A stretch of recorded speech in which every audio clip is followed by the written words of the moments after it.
अस्सलाम वालेकुम, आप देख रहे हैं पाकिस्तान एट 7। मैं हूं अरबाब जहांगीर। हमारे आज के प्रोग्राम की टॉप स्टोरीज हैं ये। वजीर आला सिंध का कराची में पथारे हटाने का हुक्म। शाह साहब सोने की चिड़िया है, रोजाना 2.25 करोड़ रुपए मिलते हैं, खात्मा इतना आसान नहीं।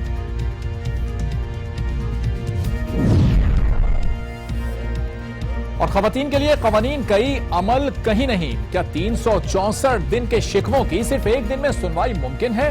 आज के प्रोग्राम में खवातीन के आलमी दिन पर भी बात होगी।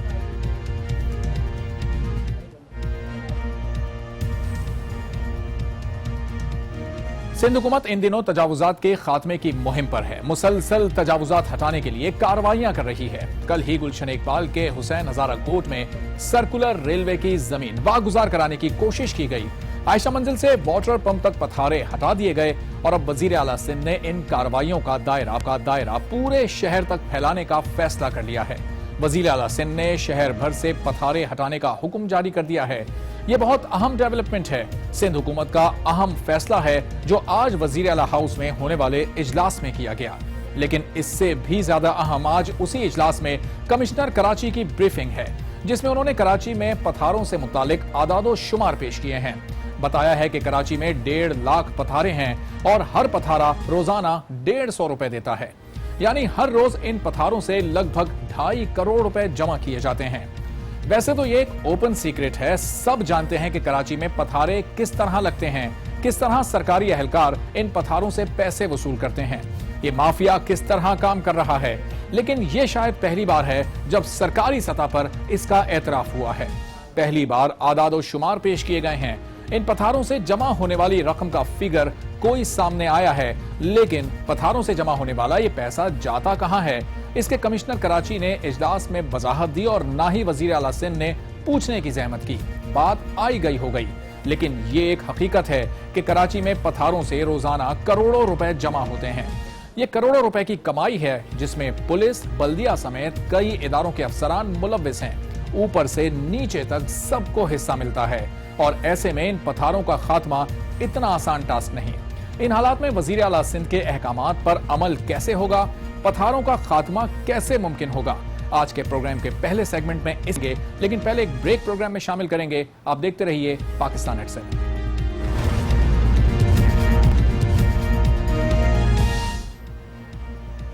पाकिस्तान एट 7 में एक बार फिर आपको खुशामदीद कहेंगे। कराची के पथारे सोने की चिड़िया हैं, रोजाना 2.25 करोड़ रुपए मिलते हैं। आज कमिश्नर कराची ने खुद तस्लीम किया है, लेकिन यह पैसा जाता कहां है, इसी पर बात करेंगे रेहान हाशमी से। जिला वस्ती के चेयरमैन हैं, MQM पाकिस्तान के लीडर हैं, अपने इलाके में भी मुसलसल तजावुजात के खात्मे की कोशिश कर रहे हैं। रेहान हाशमी साहब, बहुत शुक्रिया, आपने आज न्यूज के लिए वक्त निकाला। कमिश्नर कराची ने आज खुद एतराफ किया है कि कराची में 1.5 लाख पथारे मौजूद हैं, रोजाना हर पथारा 150 रुपए देता है, यानी रोजाना कुल मिलाकर 2.25 करोड़ रुपए जमा किए जाते हैं। आप बल्दियाती नुमाइंदे हैं, बताइएगा आपके इल्म में यह बात है कि यह सारा पैसा कहां जाता है? बिस्मिल्लाहिर्रहमानिर्रहीम। जैसा कि कमिश्नर कराची ने कहा, मैं समझता हूं कि बिल्कुल ऐसा ही है। यही वो फिगर्स हैं कि जिसकी वजह से तशवीश होती है। काश के ऐसा होता कि कराची के मेयर के पास कराची की किस्मत का फैसला करने का इख्तियार होता, तो ये जो बदअमनी हो, चाहे वो या इंक्रोचर्स का मामला हो, चाहे वो पथारे गलत जगहों पे लगाने का मामला हो, ट्रैफिक के मामला हो, तो वो कंट्रोल कर सकते थे। अच्छा, बदकिस्मती ये है कि इसमें तमाम इदारे कमोबेश वो इन्वॉल्व हैं। आप चाहे वो, मैं तो यहाँ तक कहने को तैयार हूँ कि चाहे वो KMC हो या DMC के अफसरान हो, चाहे वो कमिश्नरेट सिस्टम के लोग हों, चाहे वो दीगर इदारों के लोग हों, उनमें से चंद करप्ट लोगों की मुआवनत से, उनकी सुपरविजन में ये तमाम चीजें चल रही हैं। अच्छा, इससे नुकसान कराची के अवाम को हो रहे हैं। ना तो लोग प्रॉपर तरीके से ट्रैफिक को, जो गाड़ी ड्राइव कर रहे हैं उनको एक तो प्रॉब्लम हो रही है। फिर बारहा ऐसा देखा गया कि ट्रैफिक में खासतौर पर एम्बुलेंस जब फंस जाती हैं, वो पथारों की वजह से, वो इंक्रोचर्स की वजह से बहुत मसाइल होते हैं। ये तमाम चीजें हैं जो कि हम गोश गुजार करते रहें। फिर सवाल ये पैदा होता है कि अगर ऑनरेबल कमिश्नर साहब को इस बारे में मालूम था तो सिंध गवर्नमेंट को आगाह किया या नहीं किया, और सिंध गवर्नमेंट को अगर आगाह किया तो सिंध गवर्नमेंट ने किन किन लोगों को पाबंद किया, क्या? क्योंकि हम जो फेस कर रहे हैं वो ये कर रहे हैं कि जनाब, जब लैंड एंटी इंक्रोचमेंट का डिपार्टमेंट जो कि KMC का है, जिसके पास कोई सिक्योरिटी नहीं है, जिसके पास। लेकिन रेहान साहब, वजीर आला की जानिब से तो अब ये ऐलान कर दिया गया है, उन्होंने तो इन तजावुजात के खात्मे की ठान ली है और वाज़ेह तौर पर बता दिया गया कि अब ये तजावुज चलेंगे, इनका खात्मा हर हाल में किया जाएगा। तो हुकूमत तो अब इकदाम उठाने में कुछ सीरियस दिखाई दे रही है। देखें, मैं नीयत पे शक नहीं करूंगा, मगर इस तरह के ऐलानात तो माजी में भी होते रहे हैं, इस तरह के ऐलानात तो बहुत होते रहे, लेकिन प्रैक्टिकल अप्रोच क्या है? क्या आप नेक नियति के साथ कराची के और अर्बन सिंध के मामलात को हल करना चाहते हैं, या माजी की तरह आप सिर्फ और सिर्फ मीठी गोली देकर छोड़ देंगे कराची वालों को उनके हाल पर? जिस तरह जम्मू हाली में आपने वादा किया था 3 महीने पहले कि कराची का कचरा उठाने के लिए आप मदद करेंगे, लेकिन आज तक 1 रुपये की भी मदद नहीं की गई। क्या ये माजी का 4-6 महीने का एक्सपीरियंस नहीं है? हमारे पास इसका एक्सपीरियंस है। फिर दूसरा ये कि जब ये लैंड एंटी इंक्रोचमेंट ऑपरेशंस हो रहे होते हैं तो जो सिक्योरिटी पुलिस वगैरह के हवाले से कोई मुआवनत नहीं होती, तो ये किसकी जिम्मेदारी है? ये सिंध गवर्नमेंट की जिम्मेदारी है कि इदारों के माबैन वर्किंग रिलेशनशिप डेवलप करें। ठीक है रेहान साहब, जिम्मेदारी तो हुकूमत की है, आप भी अपने इलाके में तजावुजात के खिलाफ मुहिम चला रहे हैं। कल आयशा मंजिल और वाटर पंप के दरमियान पथारे खत्म किए गए हैं। क्या आपको लगता है कि कराची भर से पथारों का खात्मा ये इतना आसान टास्क है, चूंकि इसमें करोड़ों रुपए की इन्वॉल्वमेंट है, रेल पेल है सारे काम में पैसे की? मैं आपको बताऊं, जो आपने रेफरेंस दिया, कल हमने एक्टिविटी की, हालांकि डीसी सेंट्रल ने इस बात का पाबंद किया मुताल्लिका असिस्टेंट कमिश्नर को, मगर वहां पर मौजूद रहने के बावजूद ना तो असिस्टेंट कमिश्नर आए, ना उसने मुताल्लिका एसएचओ को पाबंद किया कि वहां पर जाकर जो एंटी इंक्रोचमेंट की एक्टिविटीज कर रहे हैं उन लोगों को सिक्योरिटी प्रोवाइड करे। ऐसा नहीं हुआ। हालांकि डीसी साहब ने इस हवाले से मौजूद की, मगर ये मतलब जो इसका मशरूत है एंटी इंक्रोचमेंट एक्टिविटी, वो सिक्योरिटी से मशरूत है। और हम तो इस बात पर बिल्कुल कायम है कि जनाब एंटी इंक्रोचमेंट एक्टिविटीज होनी चाहिए, मगर फिर सवाल ये पैदा होता है, क्या ही अच्छा होता कि ये तमाम चीजें, तमाम इदारे दरअसल एक सेंट्रलाइज अथॉरिटी के पास होने चाहिए थे, और वो कराची का मेयर था, कि कराची के मेयर के पास वो इख्तियार अगर होते तो बेहतर तरीके से परफॉर्मेंस हो रही होती। हम हर फॉरम पे इसको करते रहेंगे और हम चाहेंगे कि वजीर आला ने अगर ये ऐलान किया है तो रेहान साहब, क्या इस सारे मसले का एक आसान सा हल मेयर के इख्तियारात हैं? अगर हुकूमती इदारे इनका खात्मा चाहते ही नहीं, कमाई का इतना बड़ा ये जरिया है, तो आप नहीं समझते इसको लीगलाइज कर दिया जाए, कौमी खजाने को ही कुछ फायदा हो जाएगा इससे? देखिए, अगर लीगलाइज भी करेंगे तो आपका बुनियादी तौर पर एक सेंट्रलाइज डिसीजन मेकिंग अथॉरिटी होनी चाहिए। वो सेंट्रलाइज डिसीजन मेकिंग अथॉरिटी नहीं होगी तो कहीं पर कोई डिपार्टमेंट आके उनसे भत्ता, मैं तो भत्ता का लफ्ज दूंगा, मांगता है, कहीं दूसरा डिपार्टमेंट आ जाता है, फिर तीसरा डिपार्टमेंट आ जाता है, फिर चौथा डिपार्टमेंट आ जाता है, और जिसका बस चलता है वो उनके खिलाफ एक्टिविटी करता है और फिर अपने रेट बढ़ाता है। ये तो माजी की प्रैक्टिस रही है। लेकिन क्या कराची वाले जो सफर कर रहे हैं उसका दर्द रखते हैं? अगर सिंध गवर्नमेंट दर्द रखती है तो आप अपने इख्तियार में ले लें भले से, लेकिन आप अज़म का इजहार करें और उस पर अमल करें। फिर ठीक है, हुकूमत की जानिब से जो ऐलान किया गया है उस पर अमल भी करना पड़ेगा, क्योंकि ऐसे ऐलानात पहले कई बार हुए। रेहान हाशमी मौजूद और इसी बारे में अपने व्यूज भी शेयर कर रहे थे। बहुत शुक्रिया रेहान साहब। प्रोग्राम में अभी वक्त हुआ एक ब्रेक का, जिसके बाद बात होगी कुछ खवातीन के आलमी दिन के बारे में।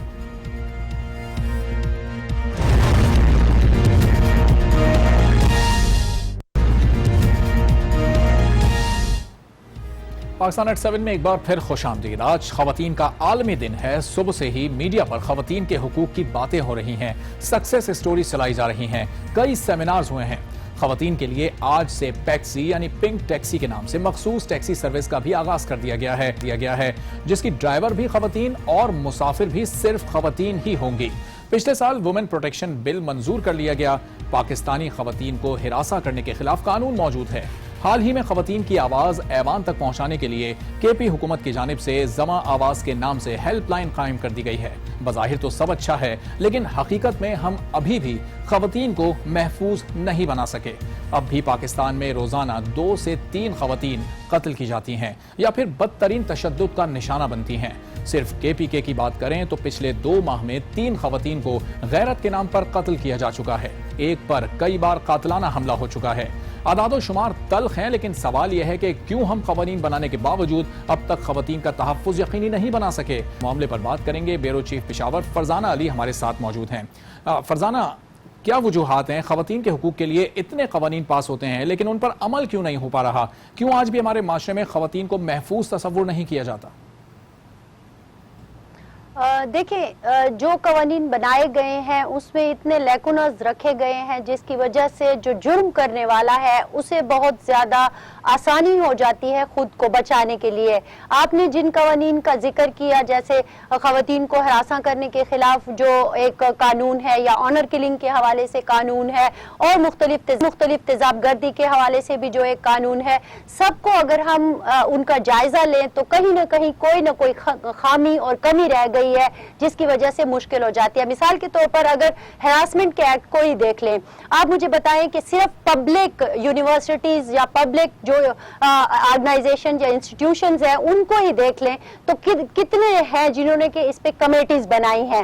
ये प्राइवेट की तो बात ही छोड़ दें ना, कितने ऐसे केसेस जो है पब्लिक यूनिवर्सिटियों में गो हुकूमती इदारों में आए हैं, लेकिन चूंकि वहां पे ना कोई कमेटी थी, अगर कमेटी थी तो वो ऐसी थी कि केस को दबाया गया है, उसको सॉल्व नहीं किया गया, या मुजरिम को सजा या मुलजिम को सजा नहीं मिली। इसी तरह ऑनर किलिंग के आपने खुद कहा कि कितनी खवातीन जो हैं वो कत्ल की जा चुकी हैं, उसमें भी इतने लैकूनस हैं कि वो जो कत्ल करने वाला है, अब तो ये भी मसला हो गया है कि उसको आम कत्ल बनाकर ऑनर किलिंग के दायरे से भी निकाल दिया जाता है, और जज के ही खाते में सारा कुछ डाल दिया गया है कि वो फैसला करेगा कि ये आम कत्ल था। तो फरजाना, कुछ दिन पहले के एक वाकये की तरफ मैं आपको ले जाता हूं। फरजाना, कोहाट में हिना शाहनवाज केस रिपोर्ट हुआ था, कुछ दिन मीडिया में खूब खबरें चली, फिर सब कुछ गायब हो गया।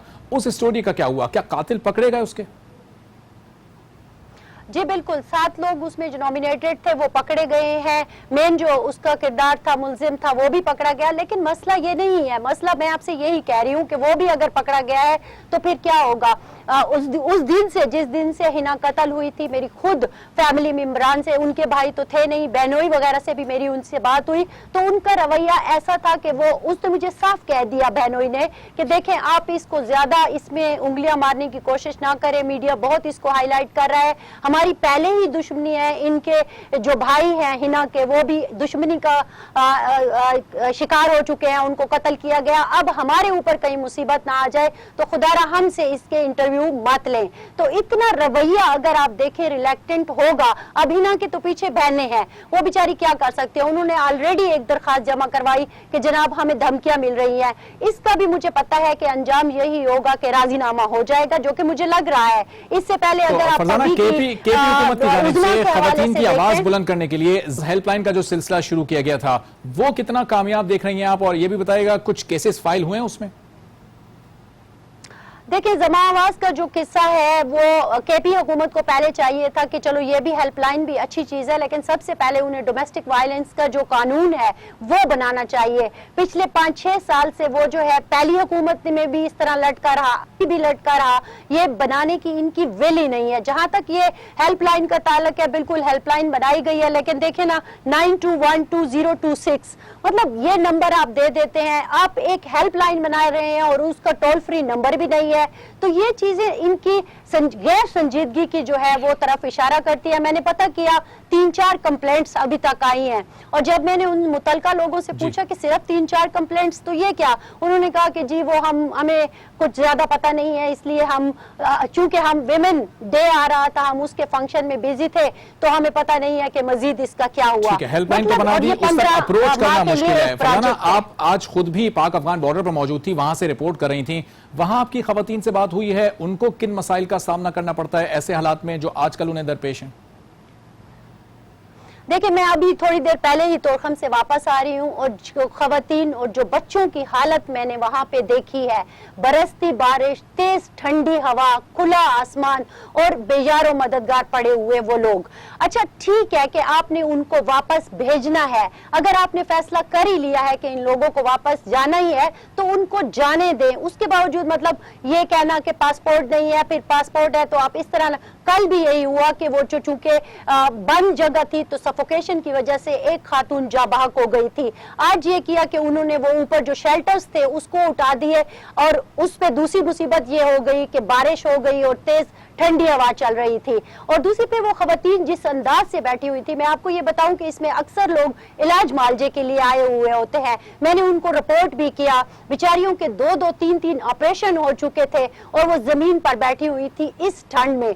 तो ये जो हालत है ना, मतलब कि बड़े बड़े आपने कहा होटलों में सेमिनार हुए, बहुत सारी बातें हुई, कवानीन बने, लेकिन जो प्रैक्टिकल सिचुएशन है ना, जमीनी हकायक वो बहुत मुख्तलिफ हैं और सियासी जमीनी हकायक बहुत मुख्तलिफ और तकलीफदेह हैं। फरजाना, गैरत के नाम पर कत्ल भी एक अहम मसला है। इससे मुतालिक वैसे तो चारों सूबों में केसेस रिपोर्ट होते हैं, लेकिन केपीके में सूरत-ए-हाल कुछ ज्यादा संगीन दिखाई देती है। कई इलाकों में खवातीन को वोट डालने की भी इजाजत नहीं है। आप खवातीन के हुकूक की राह में फरसूदा निजाम को कितनी बड़ी रुकावट समझती हैं? देखिए, मेरे ख्याल में खवातीन को एम्पावर करने ना करने में जो वजूहात मुझे दिखाई दे रही हैं वो खुद ये सियासी लोगों की विल का ना होना है। फरसूदा रिवायात तो देखें, जो इनसे मुतल्लिक रिवायात है वो तो ये खत्म ही हो जाती हैं। इनकी खवातीन भी असम्बलियों में आ जाती है, चाहे वो मजहबी जमातों से ताल्लुक रखने वाली हों या कोई और। सब कुछ आके अपनी हद तक तो इनका ठीक होता है, लेकिन आम औरत के जो बात आती है तो सब रिवायात, फ्यूडलिज्म, सब कुछ आ जाता है। तो फरजाना अली, बहुत शुक्रिया, हमारे साथ मौजूद थी ब्यूरो चीफ और अपने व्यूज विमेन डे के हवाले से शेयर कर रही थी। माशरे में चाहे औरत नौकरी पेशा हो या घरेलू एहतराम सबका ही लाजिम है, क्योंकि जिंदगी के हर शोबे में खवातीन का किरदार फैसला कुन है। इसी पैगाम के साथ मुझे इजाजत।